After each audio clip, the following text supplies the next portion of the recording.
morning, my fabulous 146.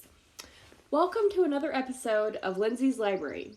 Today I'm going to be reading Chapter 4 of Junie B. Jones and a Little Monkey Business. It's by Barbara Park and it's illustrated by Denise Brunkus. So let's get started. Chapter 4. Hoppy and Russell. My room in kindergarten is named Room 9. I have two bestest friends in that place. One of them has the name of Lucille. Lucille sits right exactly next to me. She has a red chair. And also little red fingernails, which are very glossy. My other bestest friend is named Grace. Me and that Grace sit together on the school bus. Except for not today. We didn't. Because today, Grandpa Miller drove me. Then he walked to room 9 with me. And he waved at my teacher. Her name is Mrs. She has another name too. But I just like Mrs., and that's all. When I first walked into my room, Lucille was looking at that Grace's brand new shoes. And their name was Pink High Tops. Hey, Grace. Those new shoes look very beautiful on you, I said. But that dumb Grace didn't even say thank you to me. Grace is angry at you, said Lucille. She said that she rode the bus today and you weren't even there to save her a seat. And she had to sit next to an icky kid. Right, Grace? Grace bobbed her head up and down. Yes, only I couldn't help it, Grace, I said. That's because I stayed at my Grandpa Miller's all night. And there's no bus at that place. And so he had to drive me here today.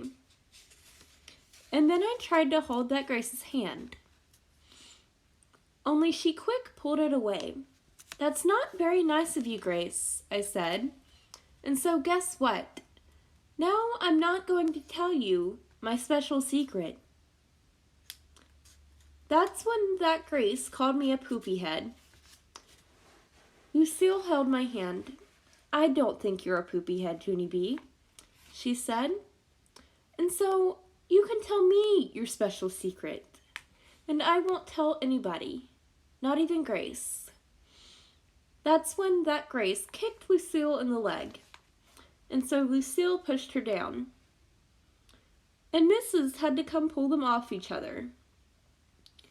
I raised my hand very polite. I wasn't involved, I said to Mrs. And there's a picture of them fighting. And it looks like Mrs. is grabbing each of them to break it up. And there's Junie B standing in front of the chalkboard. So, after that, we had to sit down and do some work. It was called printing our numbers. Only I couldn't do mine that good, because Lucille kept on talking to me.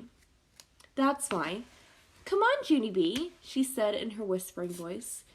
Tell me your special secret. I won't tell, I promise. Yes, only I can't, Lucille, I said, 'cause no talking to your neighbor, remember? Then Mrs. snapped her fingers at me. See, Lucille, I told you no talking to your neighbor, I hollered. Now I got snapped at. Just then, a boy named Jim said, shush to me. Shush yourself, you big fat Jim, I said back. After that, Mrs. stood next to me till I finished my work. Then I got all done and she collected it. That made me happy inside, because guess what comes after work? Something very fun, that's what. And its name is Show and Tell. Mrs. stood next to her desk. Who has something interesting to share with the class today? She said. Then my heart got very pumpy, because I had the most special secret in the whole wide world. I raised my hand way high in the air. Ooh, ooh, I hollered real loud. Me, me, me. Mrs. shook her head at me. Because I'm not supposed to go, ooh, ooh, me, me, me. She called on William. He is a crybaby boy in my class. I can beat him up, I think. William, said Mrs. Since you raised your hand so politely, you may go first. And so then, William carried a paper bag to the front of the classroom, and he took out a jar of 2 dead crickets. And there they are. He looks like he's staring at the jar of crickets that are clearly dead. And there's Junie B in the background with her hand up in the air.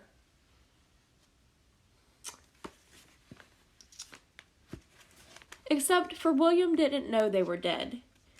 He just thought they were sleeping. Jump, Poppy, jump, Russell, said William. Then he tapped on the glass. Hey, wake up in there, he said. After that, William started shaking the jar all over the place. And he wouldn't stop. Wake up, I said, he shouted. Then Hoppy and Russell started falling all apart, and Mrs. had to take the jar away. That's when William started to cry, and he had to go to the nurse's office to lay down. And so then I raised my hand way high in the air again, because guess what? My show and tell was way better than 2 dead crickets. And that ends Chapter 4 of Junie B. Jones and a Little Monkey Business by Barbara Park, and illustrated by Denise Brunkus. I hope you have enjoyed this episode of Lindsay's Library. If you did, please be sure to like and subscribe. And also, if you want, you can check out my links down in the description below.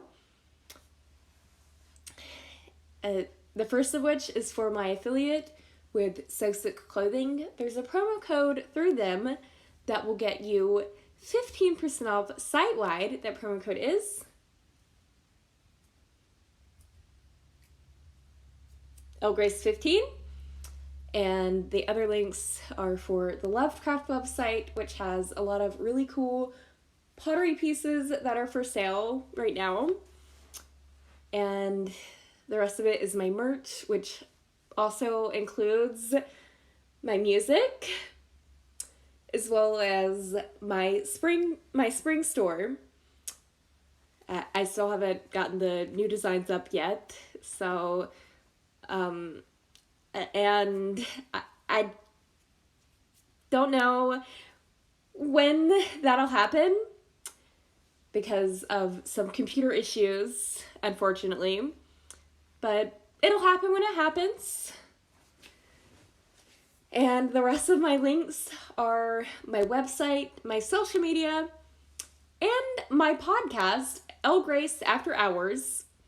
That's new episodes of that every Tuesday, and that's available on Anchor, Apple Podcasts, Spotify, pretty much any podcast platform you can think of. And that's it. Thank you for watching, and above all else, stay fabulous.